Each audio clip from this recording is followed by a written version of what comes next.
Sports Desk. Okay, sports, I'm told, are a pretty big deal, and crypto fantasy versions of them, although not particularly new, seem poised to finally hit the mainstream. After NBA Top Shot started tokenizing highlights from real matches at the start of the NFT boom, with collection as the only game, it was only a matter of time before we saw projects take those moments, and from other projects as well, of course, and build games around them. Well, fast forward a few years, and we have seen exactly that. And with the football season kicking off, there's some attention focused in on that area. Fantasy sports, the non-tokenized kind even, have become an enormous business, valued by some metrics at $22 billion per year. But is it really about the game, or is it just another way to gamble? And where do tokens actually come into this? And what is fantasy sports anyways? I have no idea. This is so not my thing. There's a lot to dig into here. Wendy, what do you think? Okay, so first off, I kind of have post-traumatic stress from football season, and but I know that football season is a big thing. People love football, people love fantasy football, so just as long as crypto gets to be involved in it, and we can kind of keep track of all these fantasy football plays on the blockchain, so you can make sure that you get your $100 or whatever you bet against somebody, I think that's awesome. So rah football on the blockchain or something. I don't.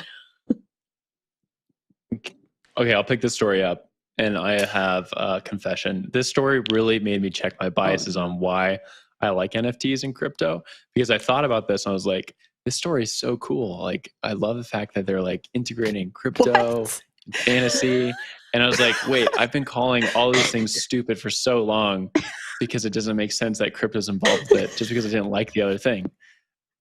And I sort of had an existential crisis for a little bit this morning when I was reading this story. So I just wanted to air that confession because there's so many projects out there I've called stupid. And it's probably just, it's a me thing, guys. I'm sorry for that. But I'll go to the story itself and talk about it a bit. I think that there's a lot of projects out here that are going to boom. And Adam, you talked about this on the first segment, right? There's a lot of projects that are sort of just getting on their feet, and they might go somewhere, they might not. But it's important to be there first and to have this sort of crypto angle, whatever that means to you and to your project as a part of fantasy football, is going to be a big deal. Fantasy football is huge.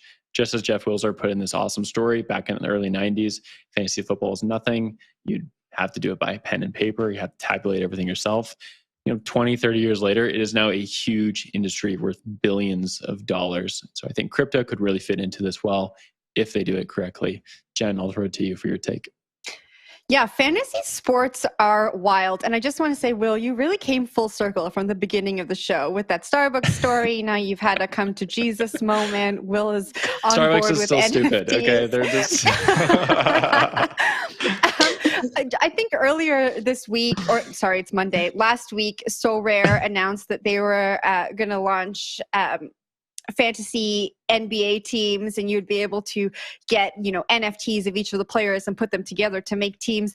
And when I think about how fantasy sports works, NFTs and DAOs and the organization of communities really does make sense, just like you were saying, Will. And so I think if the technology can help people organize themselves better around these teams that they want to create and contribute to this industry that I absolutely have no understanding of, then we should let the technology do that. We talk about these communities so often, and fantasy sports is just another community that has really, really passionate people who want to take part in it. Will?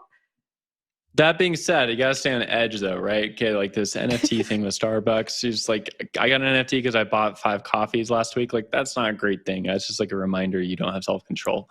I don't understand why you have a connection between these two things. The crypto and the fantasy football, that makes sense. And there's some other projects out there that make sense. I don't buy it all though. Wendy, I'll give it back to you. I just bought a Sappy seal last week, and the community is so adorable, and they're just so adorable, and I love my Sappy seal. That's all.